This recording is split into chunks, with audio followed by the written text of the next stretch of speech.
राजाने राणी काय पण बोलायला लागली. काय हो एक येऊन म्हणतात ते अहो इलेक्शनच्या रांगेत उभी होती. इलेक्शन बूथ होतं ते इलेक्शन बूथ.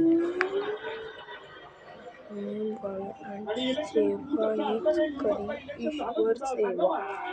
आणि सरकार इलेक्शन झालेलं आहे मग त्याच्यानंतर काय करायचं याच्यासाठी आम्ही तुम्हाला बोलवलेलं आहे. काय करायचं याच्यानंतर आपण आई आणि वडिलांची सेवा हीच खरी ईश्वर सेवा असते. मंत्री सिलेक्ट करावा लागतो. खातं वाटप करायचंय पटापट खातं वाटप करायला घ्या. एक मिनिट मी सांगतो हे बघा एक तुम्ही नाव सांगा आणि कुठलं खातं कोणाला द्यायचं ह्याचा निर्णय राज्य सरकार घेते. सांगा पटकन महाराज. येस पहिलं खातं